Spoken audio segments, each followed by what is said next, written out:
लेकिन विशाल मिश्रा जी, राजीव रंजन जी कह रहे हैं कि भारतीय जनता पार्टी श्रेय लेने की कोशिश कर रही है। क्या भगवान राम को उन्होंने बनाया है ये दिखाने की कोशिश कर रहे हैं? मेरा सवाल यह है कि क्यों नहीं आप लोगों ने पहले भगवान राम की बात कर दी, जो लोग आज भगवान राम पर सवाल खड़े कर रहे हैं और ये कह रहे हैं कि बीजेपी भगवान राम का अपहरण करने की कोशिश कर रही है, राम मंदिर पर श्रेय लेने की कोशिश कर रही है। विशाल जी,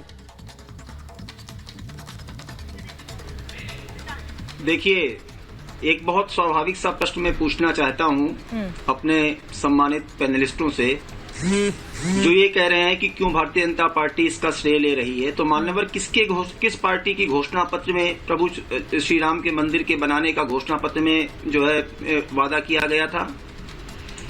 बताइए ना। अगर आप भी तो कर सकते थे, किसी ने रोका तो था नहीं।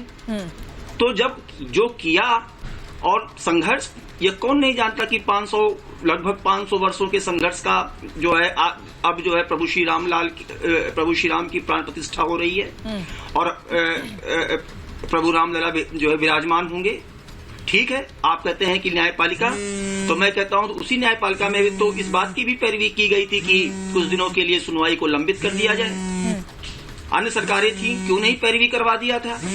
तो देखिए, कथनी और करनी में बड़ा अंतर होता है। और आज जब दिव्य प्रभु श्री राम का मंदिर बनकर तैयार हो रहा है, जब भारत की आध्यात्मिक चेतना जागृत हो रही है, हमारे कण कण में राम है, हमारी पहचान है, तो आज हमारी संस्कृति की पुनर्स्थापना हो रही है धरोहर की, तो इस पर किस विकृत मानसिकता के तहत प्रश्न उठाया जा रहा है?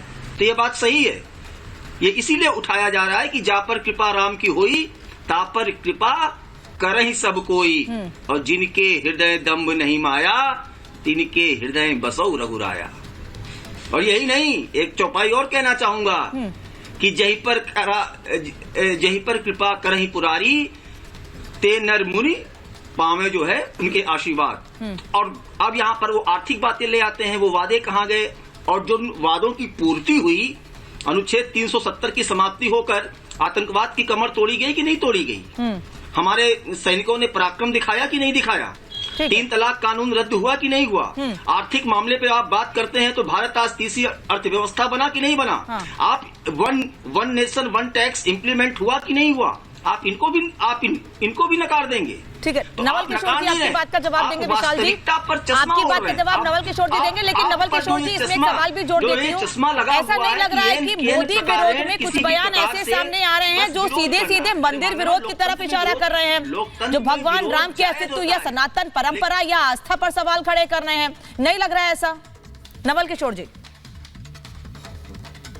नहीं, बिल्कुल नहीं। देखिए अनामिका जी, अगर आप देखेंगे ना तो राम मंदिर की बात ही तब आती है जब मंडल कमीशन लागू हुआ, तो उस सरकार में रहते हुए भारतीय जनता पार्टी उस सरकार को समर्थन लेकर वापस लेकर कमंडल यात्रा पे निकली। तो पहली बार तो इन्होंने घोषणा पत्र में भी 91 में रखा, जब देखा कि जातिगत गैर बराबरी जो शताब्दियों से चली आ रही है, संविधान भी उसको माना और उसने कहा कि सामाजिक और शैक्षणिक रूप से पिछड़ों को उनका अधिकार दिया जाना चाहिए। तो जब पहली बार लागू हुआ तो उन्होंने ये किया। जिस बिहार जाति सर्वे और सामाजिक आर्थिक सर्वेक्षण की जो आप बात कर रही हैं, उसमें बिहार का भाजपा इकाई तो उसके समर्थन में था। ये और केंद्र सरकार कहती है कि जातीय जनगणना हो ही नहीं सकती है। ये प्रेम शुक्ला जी दूसरे को दोहरा चरित्र कहते हैं, इनके तो चरित्र का कोई ठिकाना ही नहीं है। देश